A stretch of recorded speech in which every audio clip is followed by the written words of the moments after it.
Ready? Ready. Here we go. Welcome to the 2024 Moose Mountain Trail Races Racer Briefing. 2024. 2024 Midsummer, Yes. Tuesday.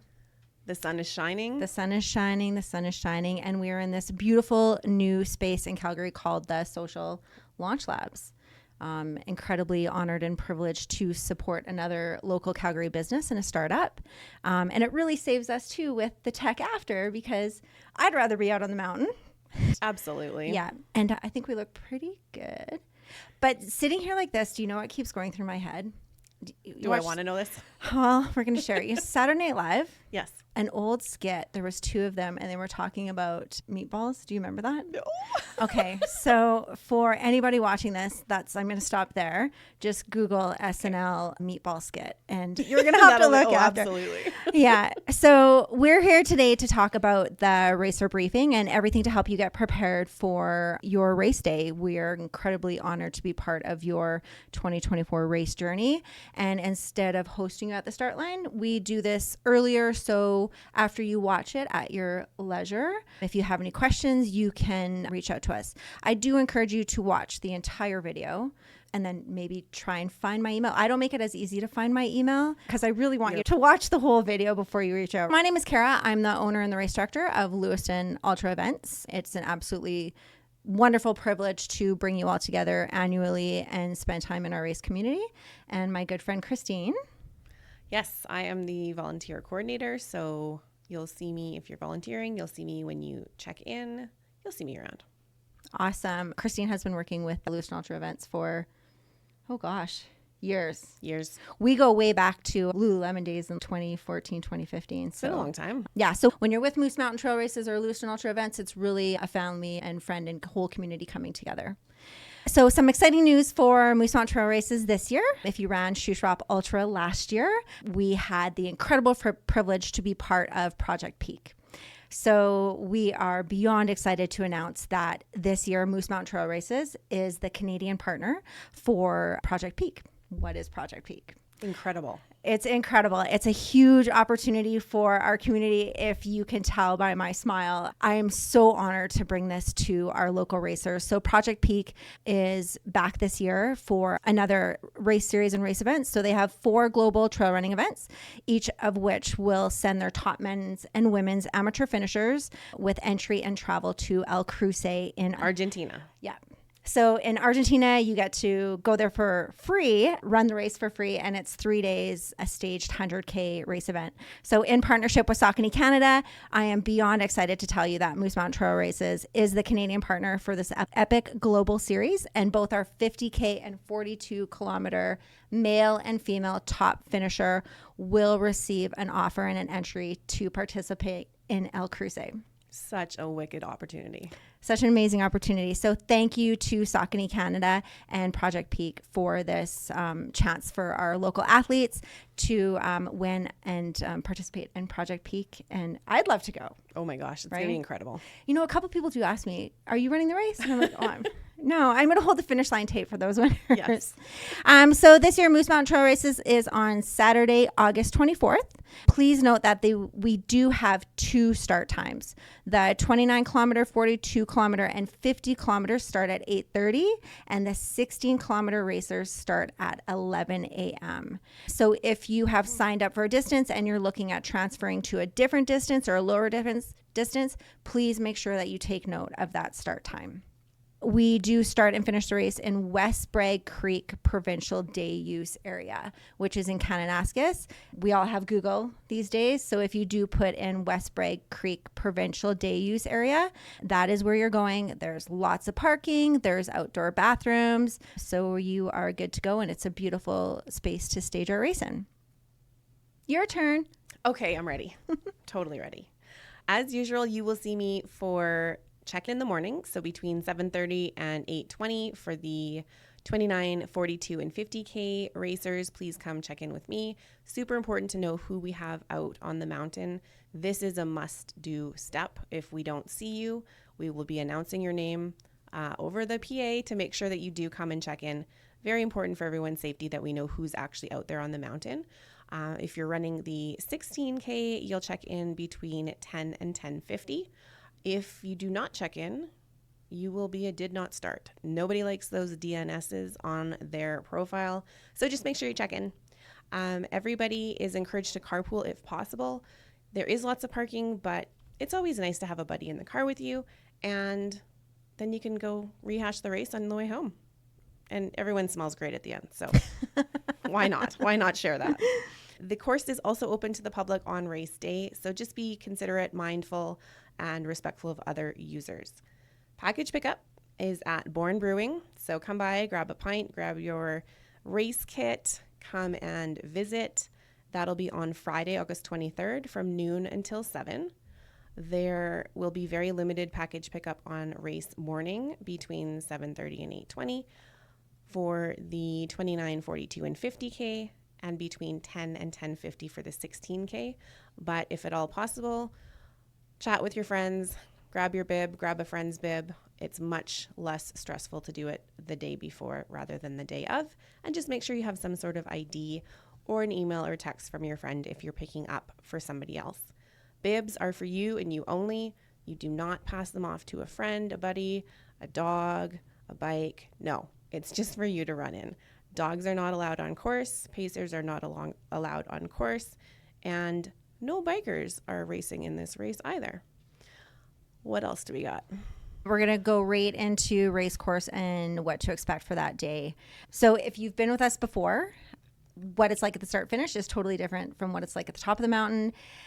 And it's notorious that a few days out of the race, we're expecting it to be 25 degrees and it's snowing at the top and raining at the bottom, or we expect really cold temperatures and it's 30 degrees, Hot. which was last year.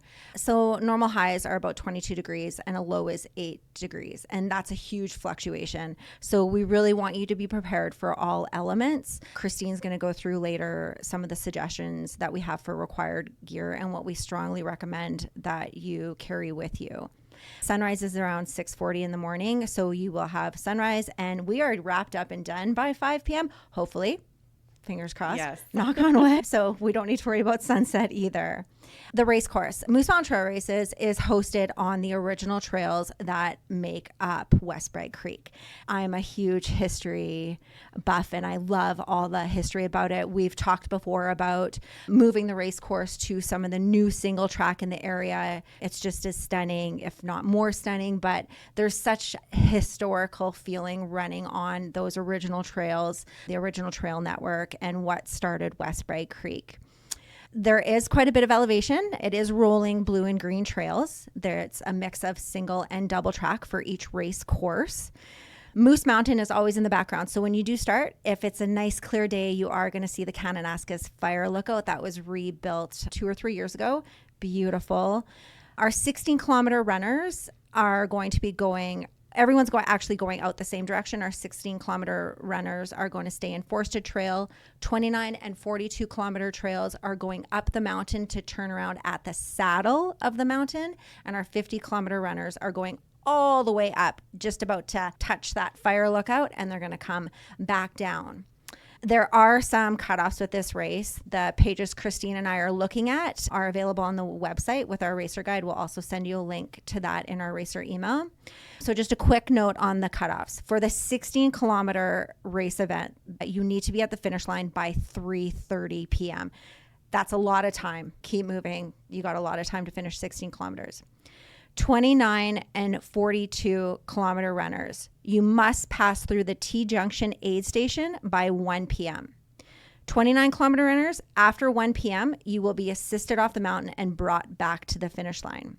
42 kilometer runners, the same thing. You will be assisted off the mountain and brought back to the finish line if you're past 1 p.m., but you also have a second cutoff. You need to pass Moose Connector aid station by 2 p.m., or you're going to be redirected to the finish line instead of going around Moose Connector to Telephone. The additional cutoff for the 50K is you actually don't get a finish time if you don't pass through Moose Connector by 2 p.m. You will get a DNF. And the reason that we do that for the 50K is we have to keep the 50-kilometer distance quite small for our racers. And those cutoffs are there, so it's very intentional if you sign up for the 50K. Please respect the cutoffs. Don't ask the volunteers to please let you go through even if you're 5 minutes over. The cutoffs are there for a reason. If you continue on and you're moving slower, even if you think you can pick up, our volunteers have to stay out there longer. Our search and rescue team, Scouts Canada, it's just, please stick to the cutoffs. Don't ask them to extend it. They're not going to do it. We've instructed them not to. So please respect that. So that's it on that. While you're out there on course, we do something really fun with our partner Coros Canada called Trail Trash. So if you pick up any misplaced garbage or dropped garbage off the race course or from the parking lot, if you bring it over to race headquarters, you can fill out a raffle entry card and you enter to win an Apex 2 watch from our partner Coros Canada. So pretty fun. We collect some really weird things. Absolutely. Trail trash is one of the funner aspects at the finish line. See what people come up with. We've seen people come in with beer cans that they weren't drinking, a doll head. Oh. Yeah. A dishwash, like a Dawn dish soap bottle. Oh, okay. Yeah. Cars, kids' toys. Yeah, Yeah. lots of those. Yeah. So we've seen some fun things. We try to take pictures of our most unique trail trash. So if you do find some garbage on the trail, put it in your pack, bring it down with you, sign the ballot, and enter to win. Course markings. I'm going to pass this to you. Okay. Okay. There we go. Okay. I'll give that all to you. You betcha. All right. Christine is going to hold up our course markings. While you're out on course, these are the things to look for. All you, girl. Most importantly, the pink and black tiger striped tape. Flag and tape. So there will be a ton of that out there. It's going to be everywhere. Blue arrow is also super key to note. Blue X. Oh, it is an X. Sorry, blue The X. blue X. Yep. So if you see an X, you're going the wrong way. Don't go there. Turn around. X's are not good. Let's do those ones first. The yellow arrow means you're going the right way. Follow these ones. The course marshal square will be where course marshals will be. If you see a sign and no person, it's okay. You're going the right way. The person is perhaps, I don't know, Relieving themselves. watering a tree. Yeah. Who knows? Course marshal also is an indicator that there might be a transition in the area. Just pay a bit more attention to make sure that you are going the right way and be cognizant of looking for that flagging tape or the next arrow. This is really bright.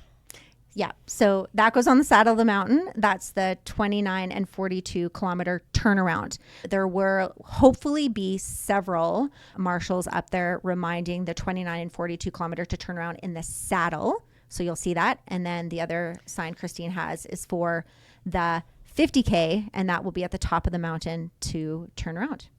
She also has a flag by her foot. Yes. So there will be lots of those out too, and they're reflective. One thing with the course marking and for our 29, 42, and 50 kilometer racers, you're going to be going up switchbacks that will lead you to the saddle. It is very important that you do not shortcut and you follow the switchbacks. A shortcut will conclude in a disqualification. So please follow those pin flags all the way up the switchbacks. As Christine mentioned before, there's absolutely no pacing. Don't bring a friend out to run with you. If you see a friend on the trail that's enjoying a day in West Bright Creek, grab a high five from them or a quick hug and be on your way. Don't ask them to join you. Your puppy is or your dog is welcome to join us in the start finish line area as long as they are on leash. It's an Alberta Parks requirement that your dog is on leash up into, I think it's 100 meters of the trailhead. So your dog is welcome in the start finish line area as long as they're well behaved and on leash. They're not welcome to join you on the trail. On the back of your racer bib that you're going to get at package pickup, there's going to be a medical card on the back. We don't require you to fill that out, but we strongly recommend that you fill that out. If something should happen, that you hurt yourself and you're unable to speak for yourself or advocate for yourself, your medical bib will have your emergency contact info as well as any allergies or anything else that we need to be aware of. Also is aid station check-in. We really want to see your bib visible on the front of your body for many reasons. When you go through aid station, it's a lot easier for them to check you in really quick so you're not wasting any time, especially if you're going for that Project Peak win. So if your bib is on the front, they're going to be able to see that clearly. Also, when you're coming into the finish line, it's very intentional that we put your name on your bib because we want to cheer for you and we look for your name right away. So if the bib is on the back of you, it's a little bit harder for us to see. So please wear that bib up on the front. Am I doing aid stations or are you doing aid stations? That's all you, baby. Okay, I will keep going about our aid stations. Lucerne Ultra Events is a sustainable event structure. So we will not have cups. Any garbage you bring with you or any garbage that you happen to have, we want you to take it back out with you. Our aid stations are sustainable and very intentional as well. So you're going to have everything that you would expect at an ultra event. Electrolytes, pop, gummy bears, bars, chips, pretzels. We started doing PB&J PB&J sandwiches last year. Pickles, bananas, oranges, watermelon. If it's not a crazy price. I still have a freezer full of freezies because we bought them and then it ended up pouring rain. So we try and do our best to make sure that you have a multitude of options, including some gluten-free and vegan options.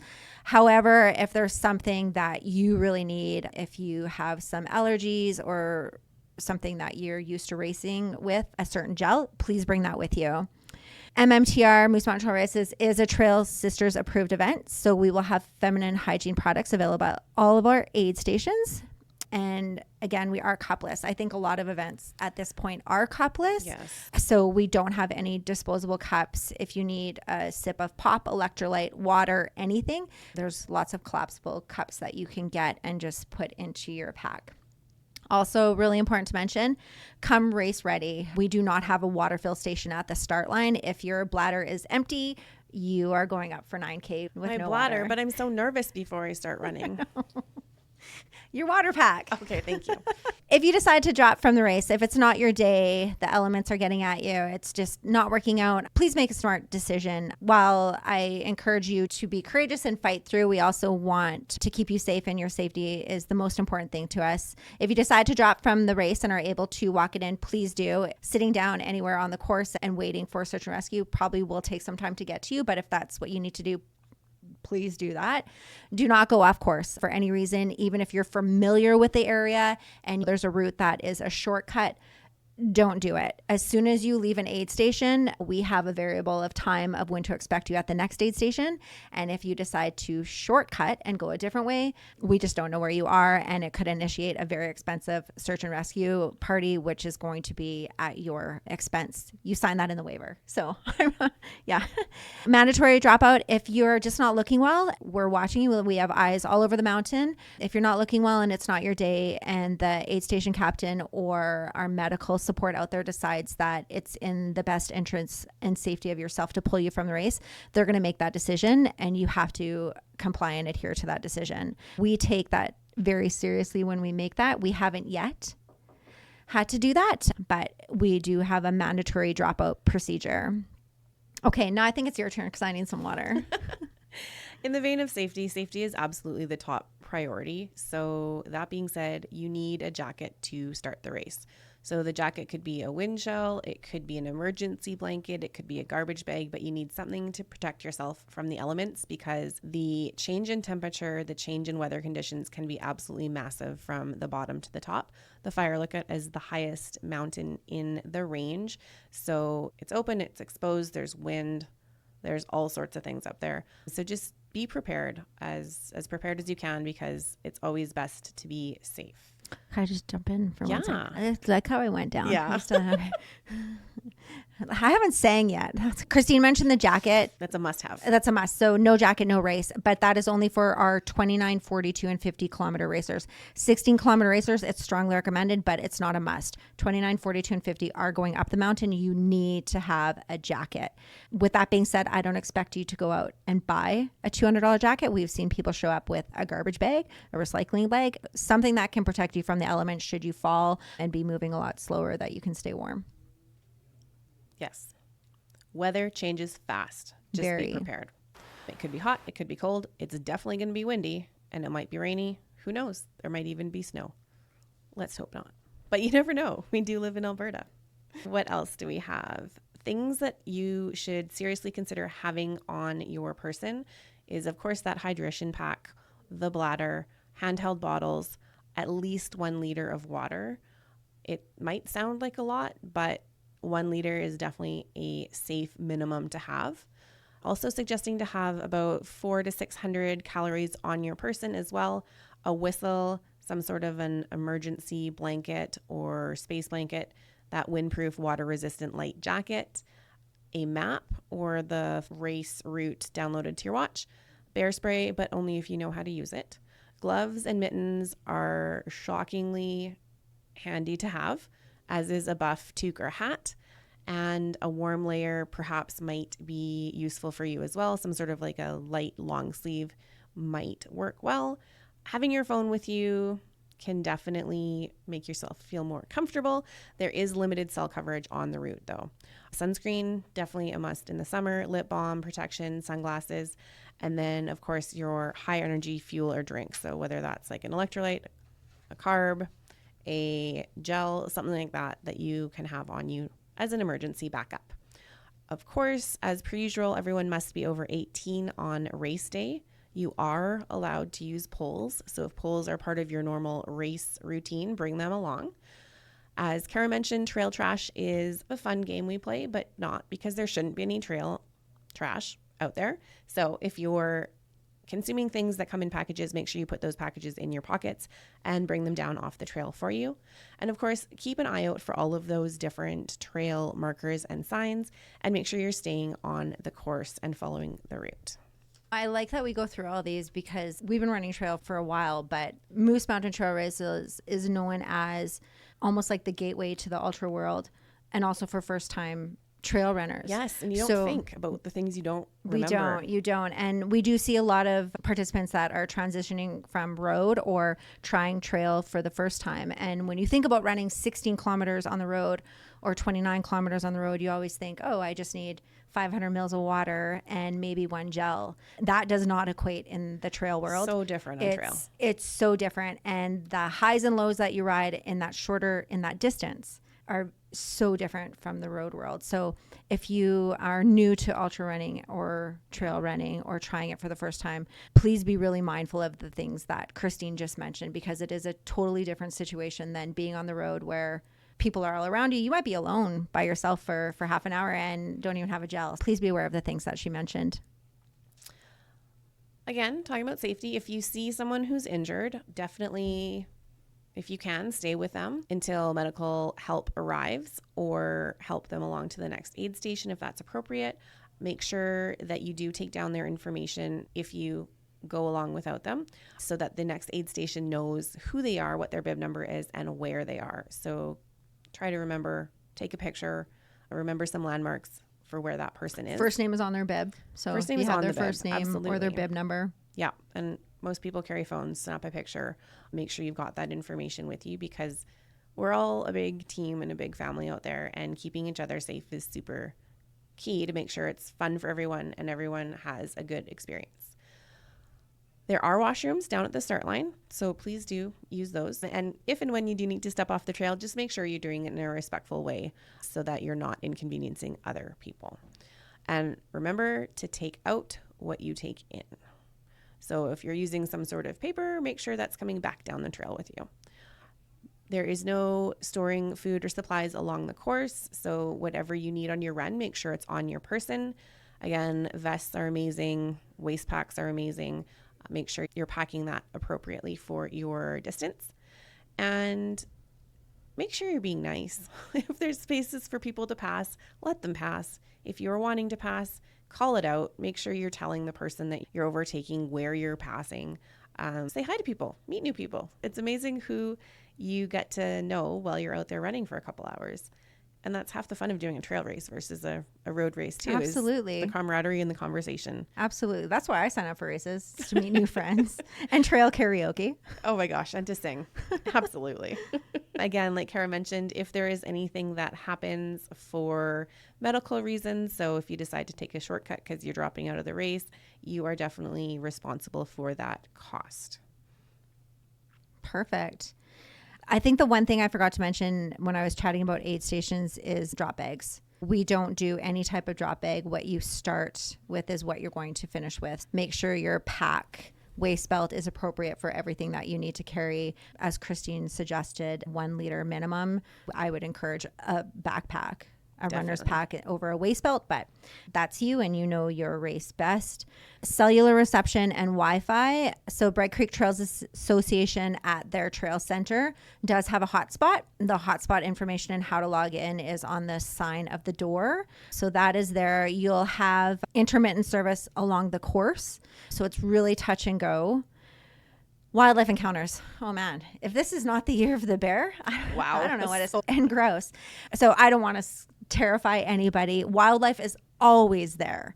Christine mentioned if you want to carry bear spray, if you know how to use it, or if you just need bear spray with you, if you're going to be thinking about it the whole time, what if I see a bear and bear spray makes you feel more comfortable? Carry it. So there is wildlife in Bright Creek. There's all type of wildlife there. I'm not going to go through the list of anything that you might see, but do know that if any aggressive wildlife is reported or if there's anything else that we need to be aware of, that we will change the course and reroute you. As we mentioned throughout this entire race briefing, your safety is most important to us. If you do have concerns about wildlife and want to be more comfortable, there's a ton of YouTube videos that Alberta Parks has put out for bear, cougar, bobcat, deer, moose, all of that. What about Safety. cows? Cows. You're going to see a ton of cows. There's so many cows on the race course. It's so weird. If you have a question about why are there cows on the race course, that's for another day. But I can tell you that. We've talked about it a couple times now about course emergencies. If you do see an injured runner, please consider taking their first name and their bib number or staying with them. If you have cellular reception and are hurt, please call 911, then race headquarters. My phone number is listed in our race briefing. Again, do not go off course. The feedback we've received about our courses is that we overmark. So there is course marking everywhere. Keep your head up. Don't follow other runners. Follow the course marking. Things to bring after the race. We want you to stick around and hang out with us. I really like this section. It really Right? helps people feel a bit more I prepared know. because you never know what you're going into as a spectator or a Right? supporter or a I driver. know. We don't want you to finish the race and just leave. We want you to celebrate everybody coming through and be part of the community. So at the finish line, you're going to get a finish line cookie or a gluten-free haystack from our friends at Lakeview Bakery. We have kombucha with True Booch. They will be on site. You're going to get a beautiful wood allium. I've been told we have the best playlist, which is a total mashup of everything under the sun, and I keep adding to it. over DJ and Kara. over. See, I knew that Sirius subscription would come in handy. Steve Fabro will be back joining us again as our race day announcer. He's incredible, and he will make all the jokes and pick at you. So things to bring to finish your race. The first thing a runner wants to do is kick off their shoes. So we encourage you to bring sandals, a change of socks, a chair, a blanket, something to sit on. We have no idea what to expect at this point for end of August. So sunscreen, bug spray, rain jacket, bring your own water or snacks. Just, stick around and have a good time with us. We sing and cheer and it's a lot of fun. We couldn't do what we do without some incredible brand and community partners, and all of our partnerships are really intentional and sustainable. We're incredibly lucky. I'm so lucky to be working with these crews, and firstly with the Social Launch Labs. It's amazing to be here. So thank you for this awesome space. And Christine and I are going to share our partners. And then she's talked me into doing something fun for the finish line so she can share that at the end. Saucony Canada, thank you. Saucony's been with Lewiston Ultra Events since 2018. That's a long time. Time moves wild and fast. Born Brewing for hosting our package pickup and all the fun things that we do throughout the year. Rabbit, we have been the only Canadian partner. They've picked up a new partner this year, which I'm really excited about. Rabbit is female-led and owned and sustainable and amazing run gear. Corals Canada, NAC, Arc'teryx Calgary, Run Uphill, Rivita. Okay, I'm going to pass this one over to you to take that side. Lakeview Bakery, of course. Motivated in Motion, who has set up some training plans for the race leading up. The Riders Rustic Woodworking for our medals, which are so beautiful. What else do we have here? Wildwood Goods Gal. Ooh, so beautiful. Bragg Creek Trails, of course. Attitude over Altitude. Calgary Trail Culture. Calgary Roadrunners. YYC Run Crew. And Le Refuge. Did I say that Le right? Refuge. Yes. Tell me about this one. That's massage. Oh my goodness. I know How in could I not Canmore. know about I know. that one? We all need that. After the race. Trail Sisters, which we mentioned, Pain Train Run Collective, and MMBTS. Moose Mountain Trail Bike Society. Oh my goodness. They maintain Moose Packers, Moose Mountain Trail, all those awesome bike so trails many that are different there. people that work together to We're make so things lucky. possible. So super exciting. We always get questions about this at package pickup and at races. So we're going to have what we're calling the heritage sale. So bring your cash, bring your phones to e-transfer. We are going to be selling goodies from previous races. So there's some rabbit items up for sale, some of the plaid shirts, the tees and tanks, silly pints, which are pretty awesome cups, hot, cold, you name it, it's in there. We've got some t-shirts and hoodies and whatever else we find. So bring your cash, bring your phone for e-transfer, and the heritage sale will be going on at the start finish line. Yeah, I'm excited for this one. She's very excited about that. She's been asking to do that for a while, so we'll give it a go and see. And then we always get asked too at our races if crew can get swag and merchandise. So we'll see. So we'll blow out some more stuff. And again, we're sustainable. We don't want to be sitting on product we order for the amount of racers that we have. And so exciting. Absolutely. Sharon Fabro gets to do that. Surprise, Sharon. Surprise, Sharon. Okay, I think that's all for us. Enjoy watching this video. I think this one is quite long, but it's been fun. Any questions on the race course, you can reach out to myself. Oh, so the race course files on the website. There is a KML file, which is viewable on Google Earth, GPX file, which you would download onto your course watch or your tracking device. If you have neither of those and you're having a problem opening the course files, all of our courses are also on Trail Forks, and you can do a printable map from that with the current trail names and everything else there. Yeah. Thank you for listening to us. You get to listen to us a heck of a lot more on August 23rd and 24th. Again, it's a privilege to host you. Enjoy the final parts of your training. What about volunteers? Are we a full house yet for volunteers? We always love our volunteers. Okay. So feel free to pop onto the website to see what we are looking for currently for volunteer positions. I know we are still looking for a few course marshals specifically, as well as removing flags, I believe. Okay, so if your crew or friends joining you are looking for something to do or help out, or your family, we are still looking for volunteers to support Moose Mountain Trail races, which we need volunteers. So thank you. Absolutely. All right. Okay, I need to throw that paper. Let's do it together. Of course. So every time, just for Leo, cheers.